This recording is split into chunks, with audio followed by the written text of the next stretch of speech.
What is the best massage technique to look younger instantly? When someone asks me this, I always say the same thing. Facial sagging after 60 isn't just from aging. It's from stagnant circulation and unused muscles.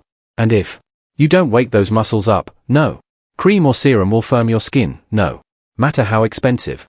So, in this episode, Japan's oldest doctor will walk you through a simple Atham facial massage using just your hands that can help lift the cheeks, tighten the jawline, and smooth the forehead in under 10 minutes.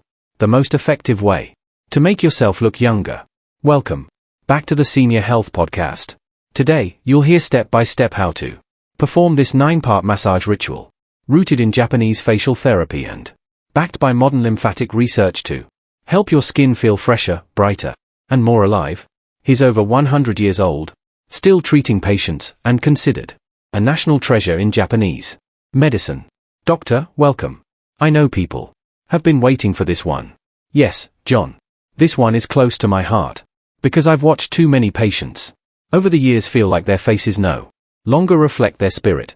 But the face is not a photograph. It's a living system and it can be reawakened. So I am sure everyone will love this episode. That already changes so much, because we're taught to think of facial aging as inevitable, something to hide or cover instead of something we can support and restore. Exactly. The face holds more than expression. It holds lymph fluid, tension, old habits and emotions. And after 60, if we don't help it release those things, the signs show up as sagging, puffiness, and loss of tone. But these signs aren't permanent. They're requests for movement. In past episodes, we've explored how inflammation, diet, and muscle loss can show up in the skin. And today, we're taking that deeper. We're going to use massage to stimulate blood flow, activate collagen pathways, and help drain the fluids that cause puffiness. All using movements anyone can do from home. And for those who follow through and actually complete the sequence for 14 days, you may not just see a difference. You may feel it in your mood, your posture, even your confidence. That's my favorite part because most people think self-care has to be expensive or complicated. But what you're showing here is that the face, like the rest of the body, responds to presence, rhythm, and care. It always has. And in the next few minutes, we'll begin with the areas most people ignore: the lower jaw, the neck, and the cheeks. These are the foundations. And once they move freely, everything else begins to lift.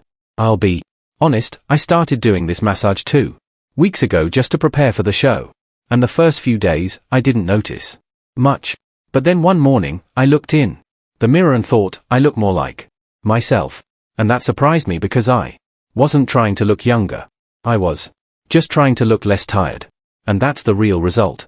Not youth, not perfection, but a return to the version of yourself that feels awake, inside and out. So before we begin, we want to know you are here as a listener. Comment where you are watching from. We love to hear. Now let's dive into it. Doctor, what is the very first area of the face that we should always start with, and why does it make such a difference? The first area we always begin with is the jawline, and not for aesthetic reasons. It's because this is where lymph stagnates first. The jaw and lower cheeks collect tension, fluid, and waste that the body hasn't cleared overnight. That's something I've never thought about. That aging can begin with what the body fails to drain. Yes. And the longer that fluid sits, the more the skin stretches to accommodate it. Over time, that pull becomes sagging. So, it's not just gravity, it's stagnation. Exactly. Gravity is a factor. Yes. But the body has systems to resist it. Lymph flow, circulation, muscle tone, and when those slow down, the skin loses its internal support. That really changes how we think about aging. Not as collapse but as a quiet surrender of circulation. And that surrender can be reversed. In Japan we often say the face is the surface of the breath and the breath moves where tension is released. That's such a poetic way to frame this. Because in the West we see the face as a canvas, something to be filled, covered, or fixed. But you're saying it's not a canvas. It's a map that shows where we've been holding stress, fluid, even emotion, and that with the right touch, that map can change. So, with that in mind, let's move into the first of the 9 massage techniques beginning with the jaw and neck. And I suggest you as a listener to stay with us because you will need all 9 for the best results. Now, doctor, where exactly do we place our hands and what should we be feeling when we do it? Right? Begin by placing your fingers just beneath the curve of your jaw with your thumbs resting lightly under the chin. Glide your fingers upward along the edge of the jawbone until you reach the space just below your ears. This movement is not random. It follows the natural path of lymphatic flow. Once you reach that point near the ears, sweep gently but firmly down the neck, ending at the collarbones. You are encouraging the body to drain old fluid, not forcefully, but rhythmically. When I did this for the first time, I noticed my face felt warmer within a minute. It wasn't just heat. It felt like circulation had been reawakened, like something dormant was moving again. And I realized I'd never actually touched my face that way. Not with that kind of presence. That warmth is your capillaries opening. It's a sign that the tissue is receiving oxygen again. Not from outside, but from within. Most people only massage the surface of the face. But when you follow this pattern upward under the jaw, down the neck, you're accessing a deeper system. The lymph nodes below the ears are key drainage points. If they are blocked, even the best creams can't help. So, we start here because this is the foundation, the first path the body uses to release swelling and restore tone. So, it's not about pulling the skin tighter. It's about clearing what shouldn't be there in the first place. Exactly. You're not sculpting, you're releasing. That really reframes the whole idea of lifting. It's not artificial. It's about helping the face do what it already knows how to do if we support it. So, once this system is open, once the jaw and neck have been activated, what's the next layer we should focus on? Now we shift to the second technique, which belongs to the underside of the chin, where sagging and double chins begin to form. You begin by clasping the jaw with both hands, fingers wrapped firmly around the bone from each side. The grip must be strong enough that you can feel the jawline through the skin, but not so hard that it causes pain. From there, you glide your hands upward along the bone. Then, gently release and repeat. Do this 7 to 10 times slowly, each pass sending a message of structure and renewal. That's something no one tells you. That the double chin isn't just from fat or age, but from muscles that have gone quiet. It's like we forgot there were even muscles there. But this movement, it feels like you're waking them back up. Exactly. When the jawline begins to sag, it's often because the underlying tissue has lost connection to tension, not damage, just disuse. And by pressing into the bone, we remind the nervous system that this area is still alive. The fascia, the skin, the lymph, the muscle, they all respond to engagement. You're not just lifting. You're re-establishing boundaries that the body can then maintain. So, this isn't surface work. It's re-education for the face. Yes. It's a reintroduction to firmness from the inside out. And what stands out to me is that the movement is repetitive but not mindless. Each repetition builds a kind of memory into the tissue. So once we've brought this level of tone and attention to the jaw, what area do we move to next? And what changes when we get there? Now we come to the third technique. One that activates the ears, stimulates circulation, and clears the lymphatic system like opening a drain. Place your fingers just in front of your ears where the jaw connects to the skull, and begin making small circular motions. You want to press deeply enough that you feel movement under the skin, but gently enough that it doesn't cause discomfort. From there, glide your fingers upward slightly, then sweep them backward and down along the line just behind the ear, tracing the pathway of the lymph. Do this until your ears begin to feel warm. That's the signal your system is responding. That's such a subtle cue, warmth in the ears, but it's also a clear sign that something is shifting, that the fluid isn't stuck anymore. And what surprised me most is how calming it feels, like the pressure in my whole face drops a little. That sensation is not just emotional, it's physiological. There are major lymph nodes behind the ears, and when they're stimulated, drainage improves not just in the face, but also the scalp and sinuses. Blood vessels dilate. Fresh oxygen enters the skin. The temperature shift tells you the system is opening, and that puffiness will begin to recede. Many people feel their whole head lighten after this technique because Stagnation doesn't just weigh down the skin, it dulls the mind. So in some ways this massage isn't just cosmetic, it's also cognitive. Yes, in Japan we say a bright face begins with clear channels. I believe that because after doing this part of the massage, I didn't just look less puffy, I felt more focused, more alert. So now that we've opened the drainage behind the ears, where should our hands go next? And what structure? Are we lifting in the face itself? Now we begin the fourth technique. Lifting the corners of the mouth and reawakening the cheek muscles, which are some of the first to lose tone after 60. You place your index and middle fingers beside the corners of your mouth, gently hooking into the natural crease there. Then in one smooth motion, glide your fingers upward along the cheekbones, toward the temples as if you are drawing a smile into the muscle itself. Pause briefly at the top, then release and repeat. This upward arc, when done slowly and with slight pressure, helps strengthen the zygomatic muscles and train the face to lift itself again. That image of drawing a smile into the muscle really stays with me because it makes this feel less like a workout and more like emotional alignment, like you're reintroducing the face to joy, to movement, to youthfulness that comes from within. Yes, because expression shapes structure over time. If we carry sadness or tension, the muscles around the mouth collapse. They fall inward. But when we retrain the cheek muscles with touch, we invite a new shape, one based on openness. This also reduces the sagging effect that pulls the jaw downward.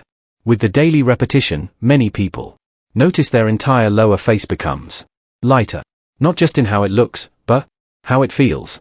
So this isn't just about lifting, it's about unburdening. Correct? You are lifting away the weight of unused emotion and unspoken stress. And I love that this technique also addresses the emotional toll of aging, because many people feel like their face has lost its character. But what I hear in your words is that character can be restored. So now that we've lifted the cheeks and mouth, what part of the face should we bring attention to next? And what hidden tension are we about to uncover? Now we move into the fifth technique, which addresses one of the most stubborn signs of facial aging, the nasal labial folds. You begin by placing your fingertips on either side of the nose, just where the folds begin to form. Then using gentle outward pressure, you stretch the skin diagonally, not only to flatten the crease, but to release the tension buried at its base. Hold for a moment, then trace the movement upward toward the top of the cheek, like smoothing out a wrinkle in fabric. This stretch calms the levator and Benato muscles, which are often tight from years of unconscious holding, especially from frowning, chewing, and even smiling under stress. That's something people rarely talk about, that smiles when held under stress can leave just as much tension as frowns. And this area, the base of the nose, the cheek crease, it seems to absorb that history. When I did this stretch slowly, I felt a surprising amount of sensation, almost like the muscle didn't know how to let go. That's very common. These folds are not just from age. They are the signature of repetition. And over time, that repetition becomes etched into the face. But what we're doing here is different. We're not trying to erase the fold. We're asking the muscle underneath it to soften, to release its grip. And when that happens, the line becomes less fixed. It loses its weight. The face appears more open, more balanced, and, most importantly, more comfortable. So, the real goal here is not perfection, it's relief. Exactly. This is restoration, not correction. That distinction really matters, especially for older adults who've been told their face needs fixing. What you're offering is the opposite. It's a way to reclaim natural structure. So, now that we've released the center of the face, what comes next? Next is technique number 6, focused on the eyes, where fatigue, age, and emotion tend to leave the most delicate mark. Begin by gently placing your knuckles or fingertips along the outer edge of the eye socket near the temples. Then with light circular motions, trace the bone gently under the eyes, inward toward the nose, and back around in a full arc. Above the brow, you're not rubbing the skin, you're massaging the muscle beneath it, especially the orbicularis oculi, which encircles the eye like a soft ring. As this muscle relaxes, the eyelids begin to lift naturally, and the wrinkles at the outer corners soften. Not because they are erased, but because the tension that deepened them is gone. When I tried this one, I noticed 2 things almost immediately. First, how sensitive the area is. It felt tender, even a little emotional. And second, how deeply relaxing it was, like I hadn't realized how tightly I was squinting or furrowing until it was gone. That tenderness is the body's way of telling you, thank you. The eye muscles are often overworked. From screens, from squinting, from years of emotional expression. And unlike other parts of the body, these muscles don't get stretched or moved in daily life. That's why this massage is so powerful. It helps reduce eye bags, yes. But more importantly, it improves microirculation. So nutrients and oxygen can reach the area. Again, this isn't just about looking more awake. It's about supporting the delicate tissues that help us see, focus, and connect. So, it's a functional lift, not just a cosmetic one. Exactly. You're not pushing up skin. You're clearing away what's been weighing it down. It's incredible how such a small, gentle motion can have such a visible and internal effect. And it makes me wonder, if we hold that much tension in the eye, I can imagine we are also holding it just above that in the space between the brows. Right? Yes.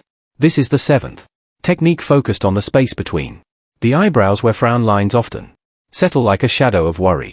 Take your index and middle fingers and press gently into the inner brow right above the bridge of the nose.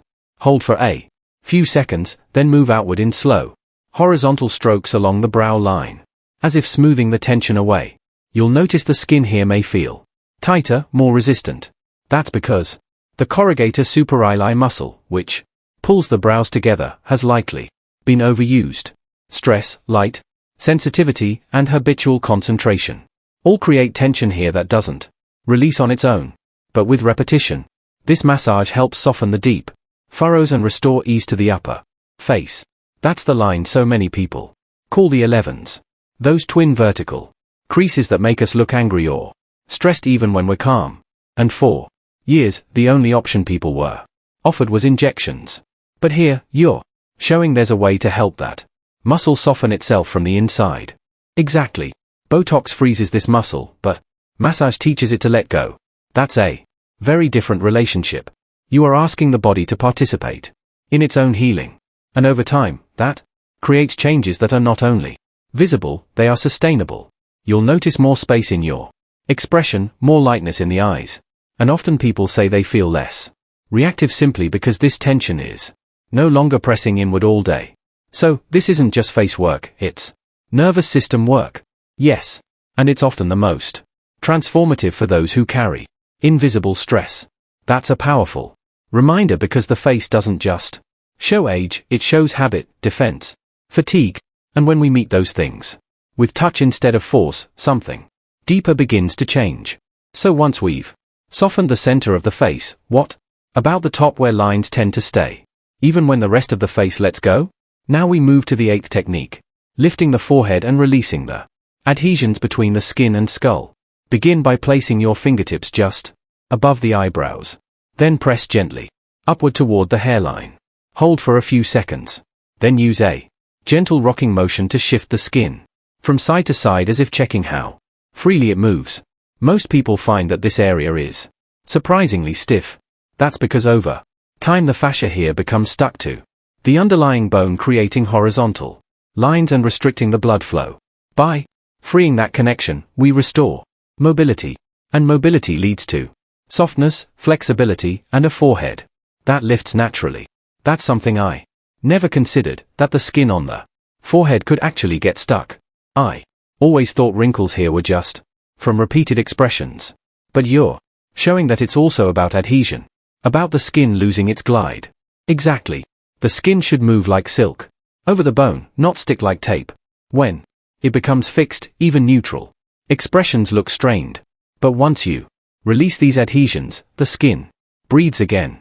Blood flow returns. The surface begins to reflect the freedom beneath it. And that alone can change how someone looks and feels in a matter of days. So, this massage helps restore not just tone but texture. Yes, it softens both the look and the feel of the forehead.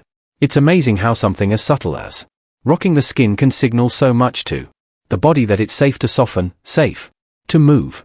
And once we've lifted this area, there's really only one place left To go, the very top. What happens when we bring this practice to the scalp itself? Correct, John. Let's look at the ninth and final technique. Massaging the scalp and hairline where hidden fluid and tension often remain trapped. Begin by placing your knuckles at the center of your forehead just above the brow line. Slowly drag them backward into the hairline, applying enough pressure to move the skin without causing discomfort.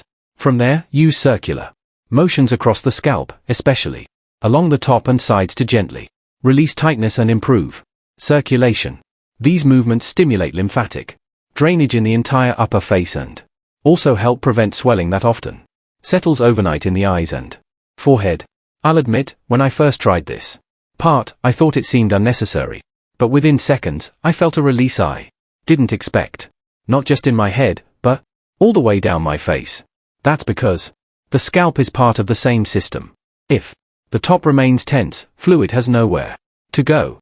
It becomes trapped, pooling in the forehead, around the eyes, even in the cheeks. But when we mobilize the scalp, we clear a path for everything below to shift and reset. Many people report that this technique alone helps them sleep better, feel calmer, and experience less facial tension in the morning. And when done regularly, it improves not only the contours of the face, but the brightness of the skin. So the hairline is more than just the border of the face. It's the final release point. Yes, it's the ceiling of the system. And when it softens, the entire face has permission to rise. That's a beautiful image and a powerful way to end the sequence. Because what started as a facial massage has turned into something deeper, a method for reminding the body that it still knows how to heal. So, for someone listening who's never tried this before, what would happen if they did all 9 of these just once and then stayed with it for 2 weeks? If someone committed to this practice for just 2 weeks, they would likely begin to see not only visual changes, but sensory ones. The skin may feel warmer, more elastic, more connected to the muscles beneath. Puffiness would begin to reduce not because of force but because of restored flow. Expressions may soften not because lines disappear but because the body isn't holding as tightly. And for many this leads to a quiet kind of confidence. The kind that doesn't come from looking younger but from feeling more alive in one's own skin. That's such a powerful distinction because for so many people, after 60, self-care starts to feel like a losing battle, a chore. But what you're offering here is something completely different. It's not about chasing youth. It's about remembering vitality. Exactly. These movements don't erase your years. They honor them. They help you meet the face you have and offer a care instead of critique. And when that happens, something shifts. The mirror becomes a place of relationship again, not rejection. And that change, even if small, ripples into posture, presence, even how you speak. You walk through the world with a little more dignity because your body feels tended to, not ignored. And that's something no cream or surgery can give. That feeling of inner coherence. Yes. The touch says, I'm still here. I still matter. That's the note I want to end on because I've seen what happens when people come back to themselves like that. And if you're listening, let us know in the comments and please like the video. We hope you'll try this for just 14 days.